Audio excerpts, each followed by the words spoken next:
말씀을 보면은 결국 이방인이나 유대인이나 하나님의 은혜로 구원받도록 되어 있다라는 것이 중심 내용인 것을 볼 수가 있습니다.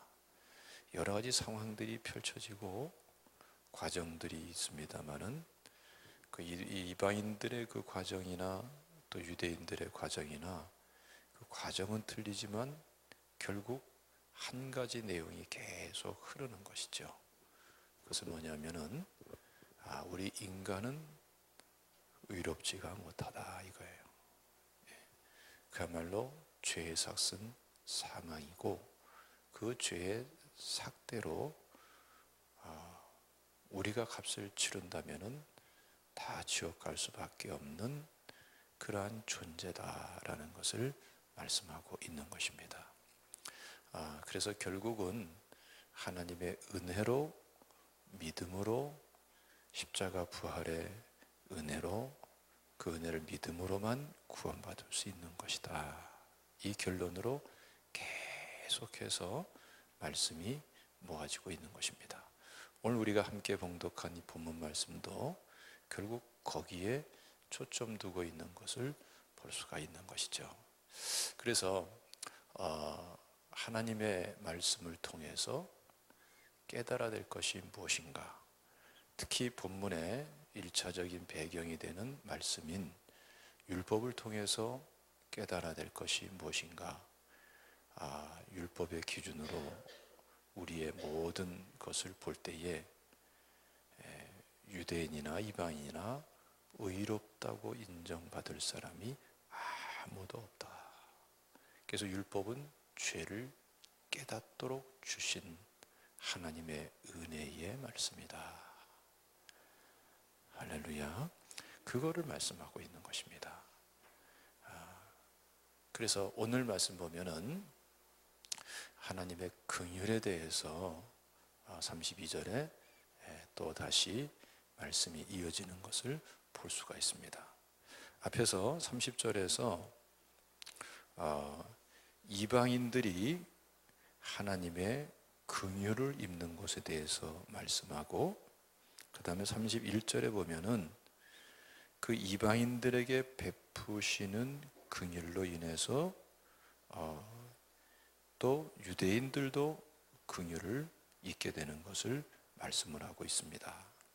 자, 그래서 결국 유대인이나 이방인이나 동일하게 어느 자리까지 가는 것이에요? 긍휼의 자리까지 가는 것임을 말씀을 하고 있는 것이죠. 무슨 말인지 아시겠죠? 자, 이 긍휼은 하나님께서 불쌍히 여기시는 건데 못한 불쌍히 여길 근거가 있어서 불쌍히 여기는 것이 아니고, 불쌍히 여길 만한 조건도 아무것도 없어요. 그러나 하나님께서 하나님의 사랑으로 불쌍히 여기는 것, 그걸 의미하는 것입니다. 자, 성경에서 말하는 뜻은 바로 그 뜻인 것입니다. 결국은 의인은 없나니 하나도 없으며 말씀처럼 이방인도 유대인도 율법 앞에서 자신들의 의를 다 무너뜨리고 나는 의롭지가 못한 자입니다. 어느 정도 의롭지 못하느냐?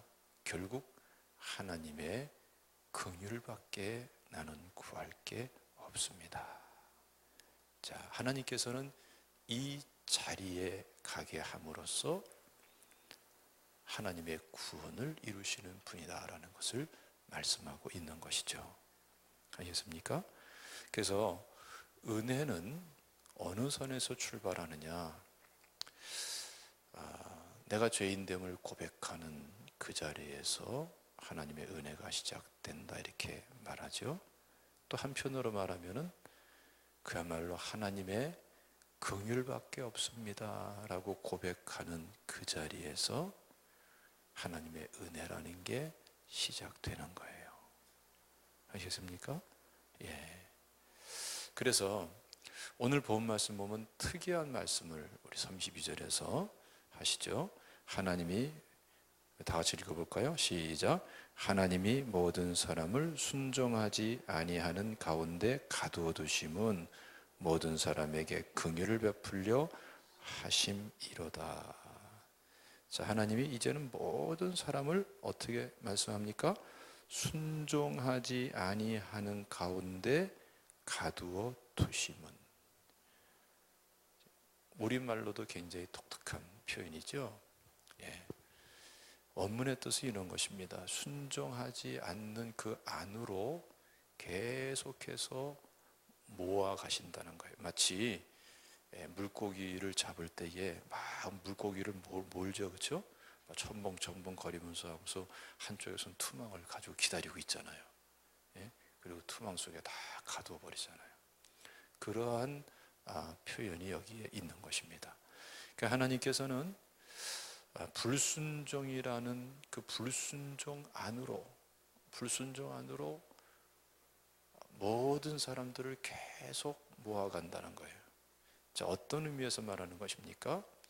나는 불순종한 자입니다.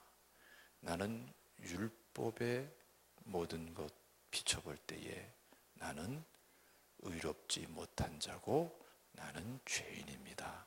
불순종한 자입니다. 근데 어느 정도로 죄인이고 어느 정도로 불순종한 자냐? 하나님의 긍휼이 아니고는 해답이 없을 정도로 나는 죄인이고 불순종한 자입니다. 이 자리까지 하나님께서는 모든 사람을 계속 물고기를 몰듯이 이 자리까지 우리를 모아 가신다는 거예요. 아셨습니까?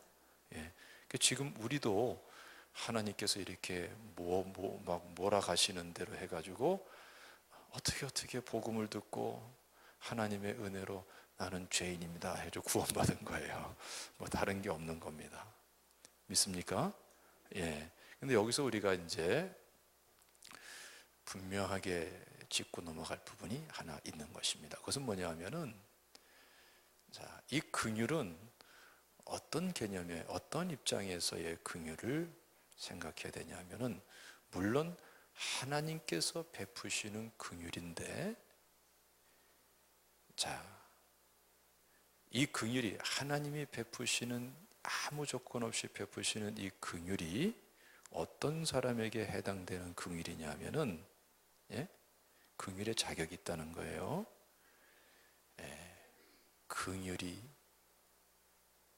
필요합니다.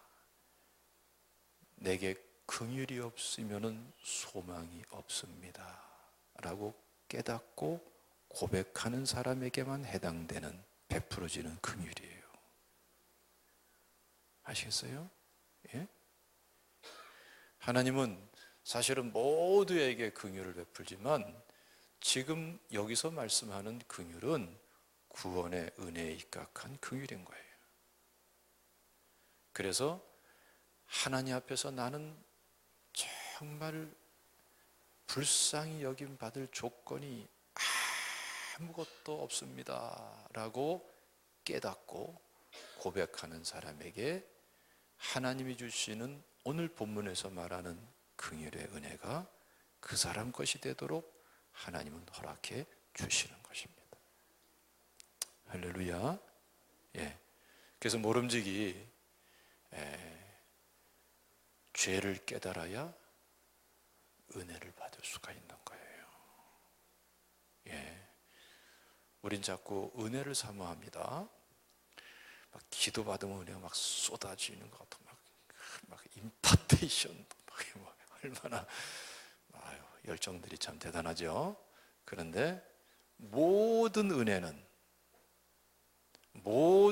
처음부터 끝까지 어디서 시작되는 걸까요? 참되게 죄를 깨닫는 데서부터 은혜라는 것이 가능해지는 거예요. 성립되는 거예요. 아시겠습니까? 할렐루야. 어느 정도 깨달아야 된다고요? 나는 긍휼만이 필요합니다. 이 자리까지 나의 죄인됨을, 나의 의가 전혀 없음을 깨닫을 때에, 그때에 참 은혜라는 것이 무엇인가를 알아가고요, 예? 그 은혜가 실제화되고 그 은혜가 풍성해지는 거예요. 그런 의미에서 죄가 더한 곳에 은혜가 더 넘쳤다고 말씀하는 거예요. 아시겠습니까? 할렐루야.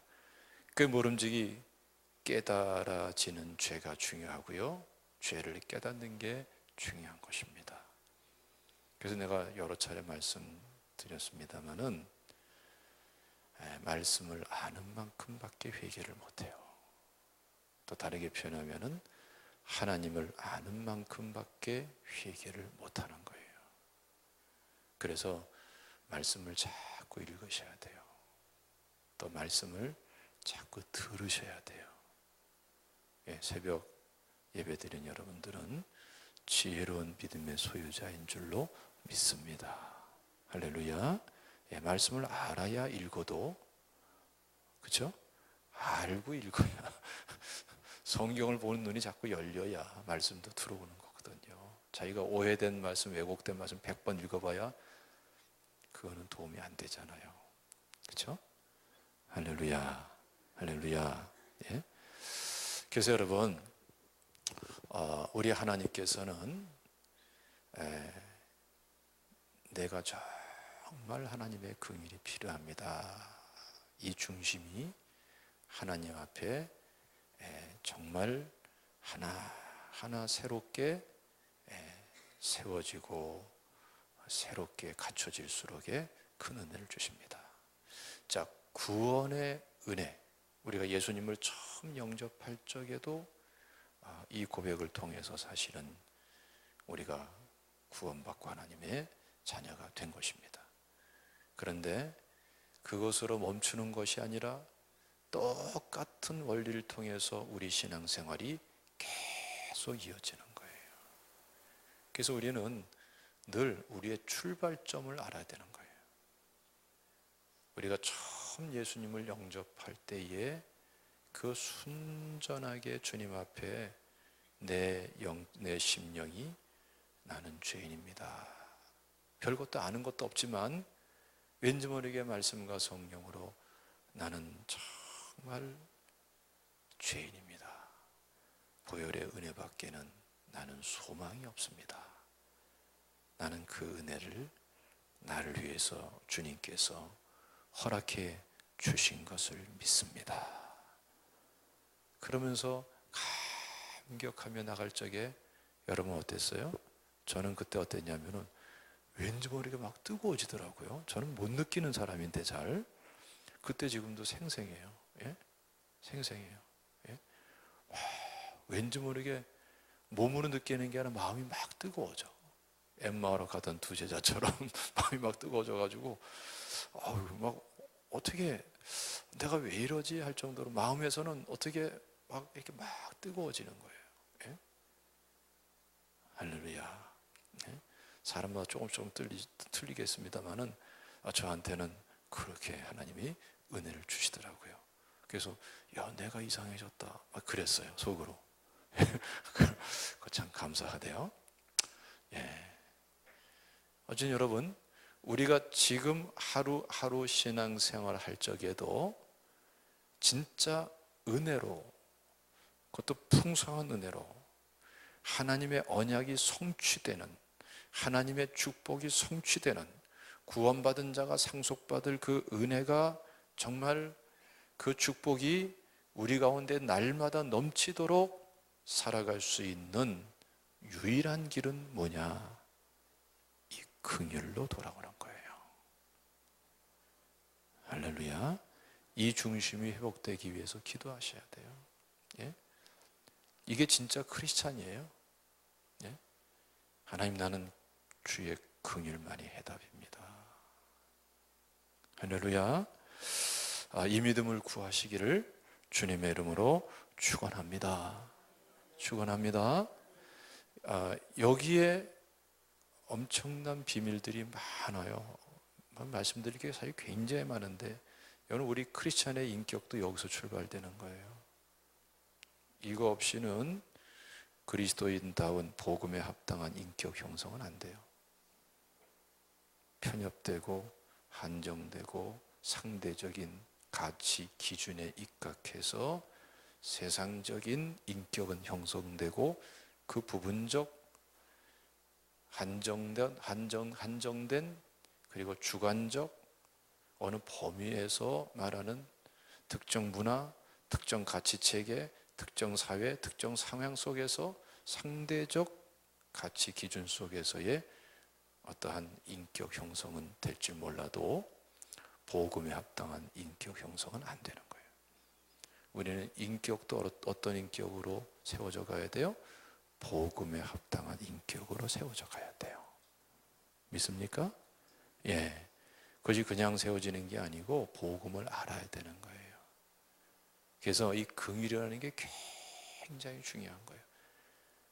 사람다워지는 거예요. 크리스찬다워지는 거예요. 여기서 이것이 진짜 자기화돼서 날마다 고백되면은 날마다 고백되는 것이 한 번, 두 번 반복되면서 여러분 어떻게 되죠? 자기 습관이 되죠. 그 습관이 자기 인격이 되는 거예요. 그리고 그 인격이 자신의 삶이 되는 것이고 그 삶이 자신의 운명이 되는 것인데 크리스찬다운 축복된 운명을 맞이하게 되는 거예요. 할렐루야. 할렐루야. 그래서 여러분 긍휼로 돌아가야 돼요. 이 중심으로 돌아가시기를 주님의 이름으로 축원합니다. 이 갈라디아 3장 말씀 보면은 조금 다른 용어를 써서 똑같은 말씀을 하고 있습니다. 22절에 보면요.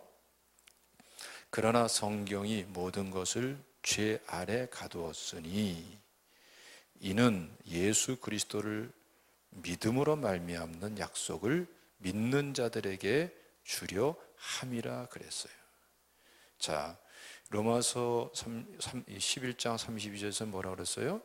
모든 사람을 순종하지 아니하는 가운데에 가두어 두셨다 이렇게 표현했고, 자, 이 갈라디아 3장에서는 모든 것을 어디 가두었어요? 죄 아래 가두었다. 똑같은 말씀인데 갈라디아서 말씀에서 말씀이 좀 표현이 더 달라지기 시작합니다. 우리 본문에서 로마서에서는 그것을 긍휼을 베풀려 하심이라고 말씀을 했고요. 갈라디아 3장 22절에서는 뭐라고 말하냐면은 이는 예수 그리스도를 믿음으로 말미암는 약속을 믿는 자들에게 주려 하심이라 그랬어요. 자, 요 말씀이 딱 합쳐져야 되는 거죠. 그렇죠? 하나님의 긍휼이 필요합니다. 불순종 가운데 갇혀서, 그렇죠? 죄 가운데 갇혀서 내가 죄인입니다 깨달으면서 하나님 긍휼이 필요합니다 하는 이 고백이 자연스럽게 우리 크리스찬들은 어디로 이어집니까? 하나님의 자녀들은 그래서 하나님의 보혈의 은혜를 믿는 믿음으로 이어지게 되는 것이죠. 동전의 양면과 똑같은 거예요. 하나란 말이죠. 그래서 우리가 긍휼을 진실되게 내 전 중심으로 고백할 수 있기를 사모하고 그 가운데 절망하는 것이 아니라 우리는 십자가 부활의 은혜 하나님의 사랑을 우리는 거기서 믿음으로 받아들이는 거예요. 예수 그리스도를 믿음으로 모셔드리는 거예요. 내 긍휼의 현장에, 내 긍휼의 고백 속에 내가 전인격으로 고백하는 긍휼함의 중심 속에 주님을 모셔드리고 그 문제 속에 주님을 모셔드리는 거예요. 무엇으로? 믿음으로. 할렐루야. 그게 주님께서 원하시는 믿음인 것입니다. 그럴 적에 긍휼이 믿음으로 이어지면서 믿음으로 말미암는 약속을 믿는 자들에게 주려 하시는 하나님께서 주시고자 하시는 그 은혜를 새롭게 받게 되는 것이죠. 할렐루야. 자, 여러분, 그것을 뭐라고 말씀합니까? 자, 24절 말씀은 갈라디아서 3장 24절 보면은 이같이 율법이 우리를 그리스도께로 인도하는 초등교사가 되어. 자, 이해되시죠? 율법을 통해서 철저하게 나는 100% 죄인입니다. 99.99999가 아닙니다. 긍휼만 필요합니다. 고백하도록 하나님은 우리를 이끌어 가신다 이거죠. 그런 의미에서 율법을 교사로 삼으셨다 이렇게 말씀하는 거예요. 죄를 깨닫는 교사로, 긍휼만 필요하다고 고백할 수밖에 없도록 인도하는 초등교사로 삼으셨다는 거예요. 그래서 우리로 하여금 믿음으로 말미암아 의롭다함을 얻게 하려 함이라. 그래서 결국 돌아가는 게 뭐냐? 오직 이 은혜를, 이 예수를 믿음으로 영접하고 받아들일 때만 내게 해답이 있습니다. 내가 의롭다함을 얻을 수 있습니다. 이 고백으로 주님께서는 이끌어 가신다 이거예요. 그러니까 유대인이나 이방인이나 그 누구도 예외가 없다 이거예요. 믿습니까? 할렐루야. 이 고백으로 돌아갈 적에 어떠한 역사가 있습니까? 자 보세요. 29절까지 보면은 갈라디아서 3장 29절입니다. 너희가 그리스도의 것이면 곧 아브라함의 자손이요 약속대로 유업을 이을 자니라. 말씀이 이렇게 이어지는 거예요. 그 사람이 바로 아브라함의, 진짜 아브라함의 자손이고 아브라함에게 언약한 그 모든 축복을 다 상속받을 자다라고 말씀하는 것입니다. 믿습니까? 근데 오늘날 대부분의 많은 성도들의 그러한 병폐가 뭡니까? 구원받는데, 영원 구원받고 하나님의 자녀가 되는 거기까지는 이 길로 와요. 죄를 고백하고 나는 100% 죄인입니다. 고백하고 하나님의 은혜, 긍휼이 아니고는 나는 구원받을 수가 없습니다. 거기까지 고백을 해요. 그래서 구원받고 하나님의 자녀가 돼요. 근데 그 다음부터는 고백을 안 해요. 실질적으로 보면은 그렇죠? 다 의인이 돼버려 다. 예, 그렇죠? 여전히 나는 100% 긍휼이 필요한 하나님의 죄인입니다. 하나님 앞에 죄인입니다. 이 고백을 못 한다고요. 예? 아니 하는데 실제화되지 않는다 이거죠. 어디 속에서? 우리 인격 속에서. 그러니까 맨날 불끈불끈하고 말이죠. 눈을 키고 막 그러고 있는 거예요. 예? 괜히 막 엉뚱한 생각하고 싸우려고 덤벼들고 여기 받고 저기 받고 별 생각 다 하고 쓸데없는 꾀 내고 말이죠. 예? 세상에나 뭐 성도들 간에나 그런 일이 일어나는 것은 왜 그래요? 긍휼만 필요합니다는 이 고백을 잃어버릴 적에는 누구나 다 그렇게 되는 거예요. 인간은 그게 한계예요. 아시겠습니까? 그냥 알잖아요. 그냥 아멘 하세요. 뭐. 그래서 우리에게 중요한 거는 우리가 이 은혜로 새벽마다 돌아가야 되는 거예요. 아시겠습니까? 그래가지고 주님, 나는 정말 주님의 긍휼밖에 없는 긍휼만이 필요한 죄인입니다. 그래서 오직 십자가 보혈만을 믿습니다.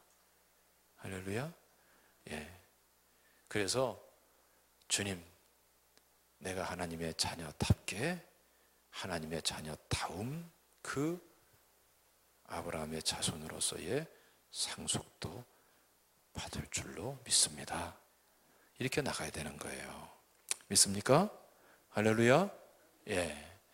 이것이 바로 하나님께서 우리를 의롭다고 인정하시고 의롭다고 인정받은 성도들에게 주시는 축복인 것입니다. 그러므로 우리의 의는 사실은 처음부터 끝까지 내가 이루는 의는 아닌 것입니다. 하나님께서 긍휼만 필요한 우리에게 하나님께서 베풀어 주시는 믿음을 통해서 베풀어 주시는 의인 것입니다. 그래서 이 고백에 충실하고 이 믿음에 충실한 방식으로 우리가 삶의 문제를 풀어가야 되는 것입니다. 인간관계도 그렇게 풀어가야 되는 거예요. 예? 네가 옳다 내가 옳다 이 소리 하는 것은 여러분 복음을 모르는 거예요. 크리스찬이 아닌 거예요. 사실은 신분만 크리스찬이지 크리스찬의 삶은 못 사는 것이고 아브라함의 축복과는 상관이 없어지는 거예요. 상소원 받았는데 아무것도 못 누려. 그런 사람이 돼버리고 마는 거예요. 왜 가끔가다 그러잖아요. 돈이 많은데 매덕이 있는데 굶어 죽었다. 홀로 살다가 단칸방에서 전에 그런 것도 있어요. 구들장 밑에 보니까 돈이 수천만 원이 나왔다는 거예요. 근데 병들어서 못 먹고 죽었어요. 자, 여러분 이런 사람도 있어요. 여러분 우리 하나님께서 주신 이 은혜의 길을 가야 될 줄로 믿습니다. 여기서 여러분 보세요. 잘 보세요. 오늘 이 말씀만 제대로 내 것으로 삼아도, 그렇죠? 우리는 엄청나게 달라질 거예요. 인격도 엄청나게 달라지고 관계도 엄청나게 달라질 것이고 하나님의 축복의 실제성도 엄청나게 달라질 것이에요. 믿습니까? 그래서 말씀으로 돌아가야 되는 것입니다. 복음으로 돌아가야 되는 것입니다. 우리 이 시간에 합심해서 기도합시다. 오늘 말씀